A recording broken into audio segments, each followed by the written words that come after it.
Olá, querido irmão e querida irmã, seja muito bem-vindo à nossa hora de estudo.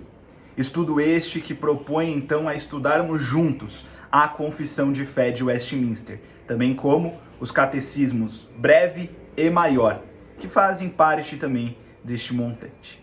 Sem dúvida alguma será um momento de grande importância para a vida da nossa igreja. Um crescimento teológico para a nossa amada igreja. Eu, Elias Alves, seminarista da igreja, juntamente com o reverendo Camargo e também presbítero Gabriel, e talvez outros professores, iremos trazer para vocês informações, estudos e ensinamentos sobre a Confissão de Fé de Westminster. Nós iremos trazer para vocês, então, a ideia importante que é aprendermos esta parte da história da nossa igreja. A Confissão de Fé de Westminster é um símbolo de fé adotado por nossa Igreja Presbiteriana do Brasil e, sem dúvida alguma, é de grande importância para a nossa vida. Ela foi importante na história quando foi escrita e também é importante para os dias de hoje, porque a confissão nada mais, nada menos é que as doutrinas explicadas na Bíblia sistematizadas para nós, coisa que a Bíblia não faz. Aqueles homens que ali se dedicaram durante anos fizeram, sistematizaram cada assunto da Bíblia, cada doutrina bíblica. A Igreja Presbiteriana do Brasil, então, adota, como eu disse para vocês, o Catecismo Maior, o Catecismo Menor e a Confissão de Fé de Westminster. Esta que tem uma base teológica reformada. Temos que pensar, então, com cuidado, porque a confissão de fé não é inerrante. A confissão de fé não foi inspirada por Deus, assim como as Sagradas Escrituras. Homens se dedicaram seu tempo, dedicaram estudo para construí-la, mas eles não eram inspirados por Deus. Eram iluminados por Deus, mas inspirados somente aqueles que escreveram a Bíblia.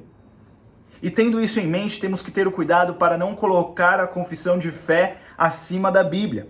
Ela é importante? Sim, ela é muito importante. Mas a nossa regra de fé e prática, a nossa única regra de fé e prática, é a Bíblia Sagrada. Então devemos ter esse cuidado, mas devemos aprender. Por que então, Elias, devemos aprender a confissão de fé? Como eu disse para você, a Bíblia não traz as doutrinas todas sistematizadas e separadas. Não nos mostra cada sentido das coisas, não nos mostra acerca do ser de Deus, não nos mostra sistematicamente falando acerca das Escrituras, mas aqueles homens que trabalharam na Assembleia de Westminster, colocaram no papel, em um escrito, em um livro, de maneira sistemática para nós, tema por tema, dando referência bíblica, mostrando o que cada assunto quer dizer e qual é a importância deste assunto para a igreja. A confissão de fé foi elaborada pela Assembleia de Westminster no ano de 1643 até o ano de 1648. Ou seja, foram 5 anos que aqueles homens que ali estiveram trabalharam naqueles escritos. E eles fizeram isso para mostrar novos padrões doutrinários para a Igreja da Inglaterra, padrões litúrgicos e padrões administrativos para a igreja daquela época. Mas neste primeiro encontro, nós não falaremos acerca da confissão propriamente dita, dos seus capítulos, do seu tema, não. Nós falaremos de maneira geral o que é a Confissão de Fé de Westminster e falarei também acerca de um pouco da história da Inglaterra naquela época, para entendermos o cenário e os motivos para isto ser escrito, e a importância, no final, a importância da confissão para os dias de hoje. Mesmo ela sendo escrita lá no século XVII, hoje, no século XXI, a confissão tem muito a nos falar, muito a nos ensinar. Ela tem uma mensagem importante para nos passar. E toda quarta-feira nós estaremos aqui para juntos aprendermos, crescermos teologicamente e espiritualmente, embasados primeiramente nas Sagradas Escrituras, mas estudando a Confissão de Fé de Westminster.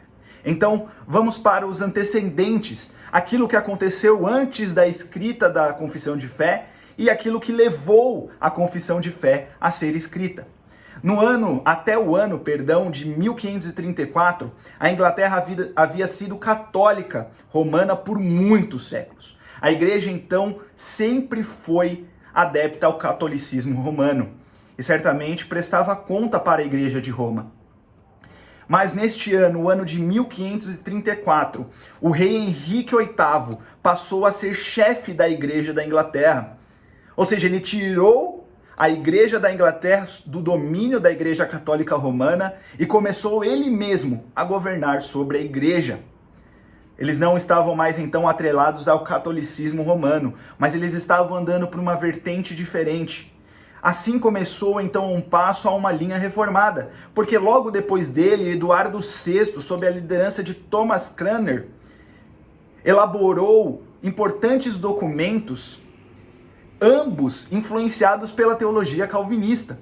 Estes dois documentos são os 39 artigos e o livro de oração comum. Mas Eduardo veio a ser sucedido por sua irmã chamada Maria. Maria, que tem o apelido de Sanguinária. Olha o quão perigoso e o quão diferente é este apelido.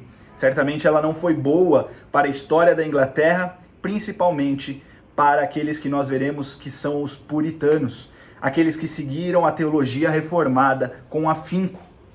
Então, após ser sucedido por sua irmã Maria, ela volta atrás naquilo que o pai dela, Henrique VIII, e seu irmão Eduardo VI trouxeram. Ela volta atrás de tudo aquilo que aconteceu e retorna, então, à Igreja Católica. Sem dúvida alguma, o trabalho que o seu pai e o seu irmão tiveram foram jogados fora. E houve sim uma grande perseguição àqueles que professavam a fé reformada naquela época.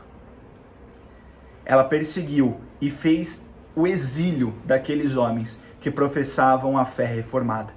Porque agora a Inglaterra era uma igreja católica novamente.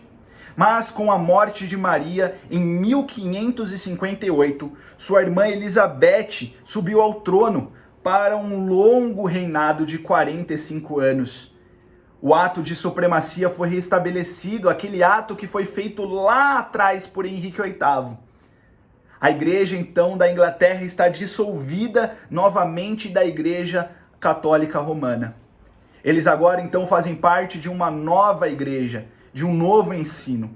E Elizabeth é importante para isso porque ela retorna para, então, este livramento da igreja católica. E os protestantes que foram exilados retornam para a Inglaterra. Eles têm a permissão para retornar. E aí, neste momento da história com Elizabeth, solidificou-se então um movimento firmemente centrado nas Escrituras, apegado às Escrituras e firmemente apegado à teologia calvinista, que insistia numa reforma genuína da igreja inglesa, uma reforma de uma igreja verdadeiramente bíblica, com a doutrina reformada, com a doutrina calvinista, e eles passaram a ser chamados então como puritanos, conhecidos então como puritanos ali na Inglaterra. Passado um tempo, então Tiago I tornou-se o rei da Inglaterra e também rei da Escócia, e chefe da igreja então, porque como o rei dominava sobre todas as coisas, dominava sobre a igreja também. Os puritanos nutriam então grande esperança acerca de Tiago I, porque o novo rei foi educado pelos presbiterianos lá na Escócia. Todavia ele decepcionou profundamente aqueles homens, visto estar muito apegado ao sistema episcopal do governo eclesiástico. Ele queria então continuar sobre o poder. Ele não queria passar o poder para os puritanos, não queria mostrar então e deixar que os puritanos trabalhassem dentro da igreja, administrassem as coisas, a teologia da igreja. Ele preferia continuar como o cabeça da igreja, como o líder principal da igreja. Então, em 1637, passado alguns anos, Carlos I e Laud tentaram fazer com que os presbiterianos da Escócia se submetessem ao governo e ao culto da Igreja da Inglaterra com o seu sistema episcopal. No ano então seguinte, os escoceses assinaram um pacto nacional, no qual se comprometiam a defender o presbiterianismo e entraram em guerra contra o rei. Para seu horror, os ingleses elegeram um parlamento para se defender, mas este parlamento elegido neste momento era um parlamento de maioria puritana. Então o rei rapidamente dissolve então este parlamento e convoca uma nova eleição, que infelizmente para ele trouxe então mais puritanos ao parlamento, trouxe mais líderes puritanos para a Inglaterra. Então, ali neste momento, Carlos I e Laud estão enfrentando uma guerra civil inglesa por causa desta atitude de querer cancelar o parlamento, de querer trazer à tona a ideia episcopal na Igreja da Inglaterra e não dar ouvidos aos puritanos. Neste momento de guerra, de aflição, essa guerra civil instaurada na Inglaterra, nós vemos que esse parlamento voltou sua atenção para a questão religiosa. Eles vencem então essa guerra civil ali na Inglaterra, e eles voltam então os seus olhares agora para a questão religiosa e não mais política. O parlamento que é puritano entende que há necessidade de uma reforma na Igreja da Inglaterra, que há necessidade de uma mudança dentro da igreja inglesa.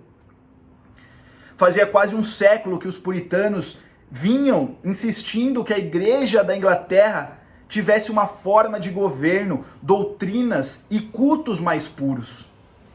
Mas os reis que passaram não aceitaram isso. Os reis que passaram e que foram reinando não queriam pensar nisso. Queriam apenas ser os líderes da própria igreja. Queriam ser o líder, o cabeça da Igreja da Inglaterra. Não pensavam na doutrina, não pensavam no culto, pensavam somente em si mesmos. Assim sendo, o parlamento convocou a Assembleia de Teólogos de Westminster, composta dos 121 ministros mais capazes de toda a Inglaterra. 121 ministros foram convocados para fazer parte da Assembleia de Westminster, além de 20 membros da Câmara dos Comuns e também 10 membros da Câmara dos Lordes. Todos os ministros, exceto 2, eram da Igreja da Inglaterra, e praticamente todos eles eram calvinistas, eram puritanos.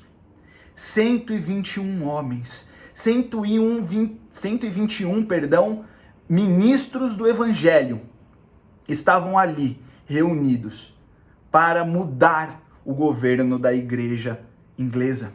Então eles vão começar a escrever e o trabalho da Assembleia de Westminster inicia seus trabalhos no dia 1 de julho de 1643 e continua em atividade durante 5 anos e meio.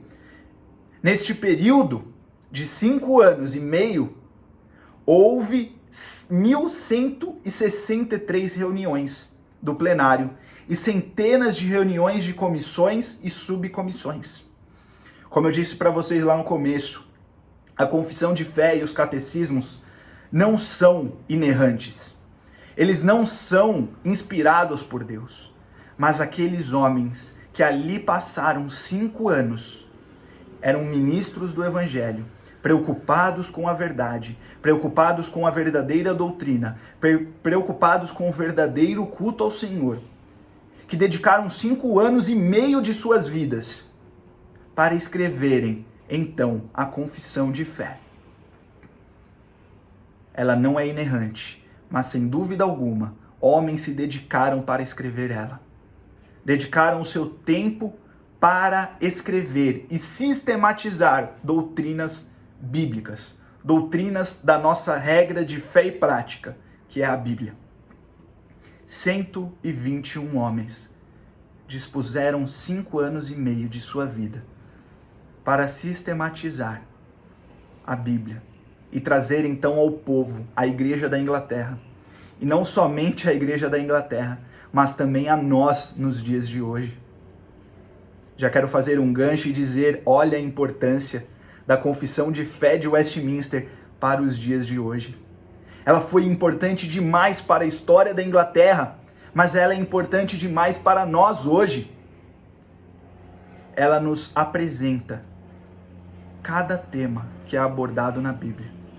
Nos mostra cada versículo que fala sobre aquele tema e nos apresenta de maneira didática os ensinos que estão presentes na nossa regra de fé e prática. Então, vamos falar um pouco sobre os trabalhos que aconteceram nesta Assembleia, na Assembleia de Westminster.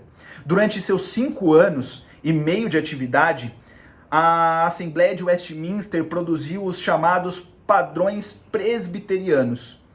Ao ser concluído, cada documento era encaminhado ao parlamento como humilde conselho da Assembleia.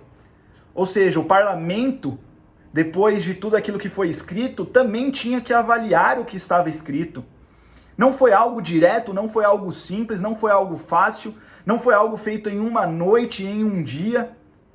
Foi um trabalho árduo e que teve revisão e revisão, cima de revisão. Muitas coisas foram feitas. E no final ainda eles tiveram que ir até o parlamento e falar o seguinte, olha, o que está escrito aqui é um humilde conselho à Igreja da Inglaterra.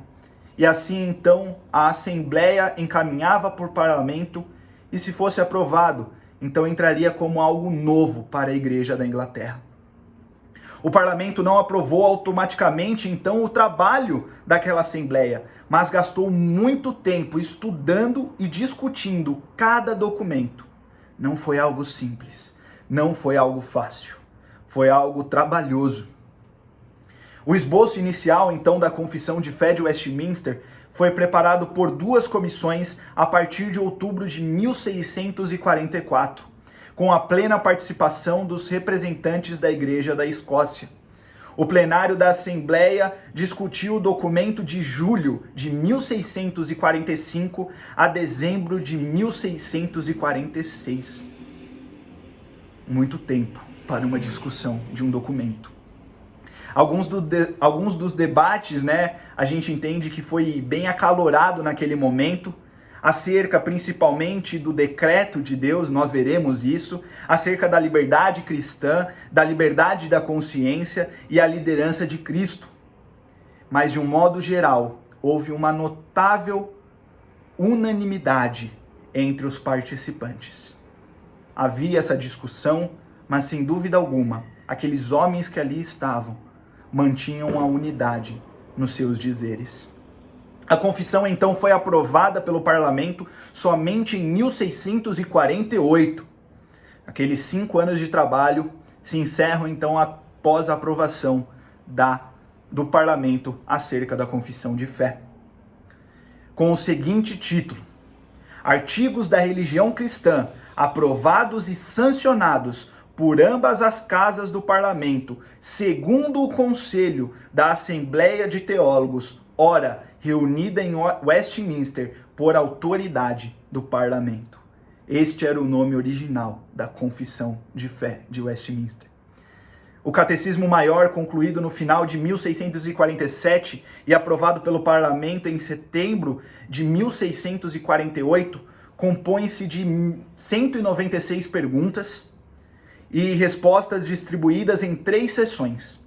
A primeira parte ela fala da finalidade do ser humano, da existência de Deus, da origem e da veracidade das Escrituras. Perguntas 1 a 5. A segunda parte nos mostra o que o ser humano deve crer sobre Deus. Pergunta de número 6 até a pergunta de número 90. A parte 3, o que as Escrituras requerem do ser humano como seu dever. Perguntas 91 a 196. O Breve Catecismo, também concluído no final de 1647 e aprovado pelo parlamento também em 1648, possui 107 perguntas e respostas, sintetizando os pontos mais importantes do documento maior. Ou seja, o Breve Catecismo é uma sistematização, é algo sistematizado, sintetizado do Catecismo Maior. É algo menor sobre o Catecismo Maior, são menos perguntas. Inclui uma abordagem detalhada também dos 10 mandamentos, onde nós podemos ver das perguntas 41 a 81. Mas você pode me perguntar, o que então é a Confissão de Fé de Westminster? Eu ainda não entendi, é muito difícil. O que é a teologia que está posta, está como base então da Confissão de Fé de Westminster? A Confissão de Fé de Westminster pode ser considerada um pequeno manual de teologia bíblica. Seus 33 capítulos abordam os temas mais importantes da teologia cristã. E a base para essa confissão é a teologia reformada. A base é aquilo que nós temos como uma teologia posta também na nossa igreja presbiteriana. É por isso que adotamos a confissão e os catecismos, porque é a mesma doutrina que nós cremos hoje em dia, a doutrina reformada. Mas ela é dividida em 33 capítulos e as suas partes são divididas assim: acerca de Deus e o seu ser e obras, acerca das Sagradas Escrituras, o capítulo 1, acerca de Deus, seu ser e obras, do capítulo 2 ao 5, a doutrina do homem e da redenção, capítulos 6 a 9, doutrina da aplicação da salvação, capítulos 10 a 15, doutrina da vida cristã, capítulos 16 a 19, doutrina cristã na sociedade, capítulos 20 ao 24, doutrina da igreja, capítulos 25 a 31, e doutrina das últimas coisas, 32 e 33, capítulo 32 e capítulo 33. Como declaração, então, da doutrina reformada e como afirmação do calvinismo do século XVII, a Confissão de Fé é um documento extremamente moderado e judicioso. A Confissão de Fé, junto com os seus catecismos, eles são embasados, então, na confissão, na profissão de fé, na linha reformada. A Confissão, então, de Fé de Westminster, para nós, é considerada uma das melhores e mais equilibradas exposições da fé reformada. Ela usa a Bíblia como a sua base, ela nos mostra o que a Bíblia diz acerca do próprio Deus, acerca da própria Bíblia, e ela tem a base reformada. Ela é considerada para nós uma das melhores exposições, sistematizações destes temas. Suas definições doutrinárias foram cuidadosamente elaboradas por algum dos homens mais inteligentes e capacitados do século XVII. Talvez a sua linguagem seja um pouco difícil para nós hoje em dia. Talvez ela seja uma linguagem um tanto quanto diferente do século XXI, porque ela foi escrita no século XVII. Mas ela é de extrema importância para a igreja hoje. E é por isso que nós iremos estudar toda quarta-feira a Confissão de Fé de Westminster. Porque é importante aprendermos acerca da doutrina da Bíblia. É importante crescermos espiritualmente embasados na nossa Sagrada Escritura, na nossa Bíblia. E usaremos de ferramenta, então, para aprender mais sobre esses temas, a Confissão de Fé. A confissão nada mais, nada menos é que um instrumento para nos auxiliar a entender a Bíblia, a entender a Sagrada Escritura.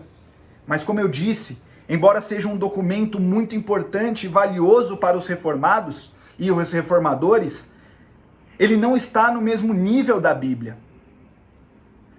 Ela, a confissão e os catecismos sempre ficarão subordinados à Sagrada Escritura. Que essas considerações que foram feitas nessa noite estimulem vocês que estão aí vendo a continuarem conosco na Unida TV, para juntos aprendermos um pouco mais, crescermos teologicamente, espiritualmente. Como a Unida TV diz, Estamos aqui para glorificar a Deus e edificar a igreja. Nós estamos aqui para crescer, para ser uma igreja bíblica, unida e relevante. Hoje foi apenas uma introdução histórica acerca da confissão de fé e o porquê dela ser tão importante para nós hoje, e mostrar o motivo que nós devemos estudar ela e que vamos estudar aqui na Unida TV toda quarta-feira. O meu convite para você é: volte semana que vem. Assista semana que vem ao nosso primeiro estudo sobre a confissão. Estaremos estudando o capítulo de número 1 acerca das Sagradas Escrituras. Você tem alguma dúvida sobre a Bíblia, sobre a Escritura Sagrada? Venha, participe conosco.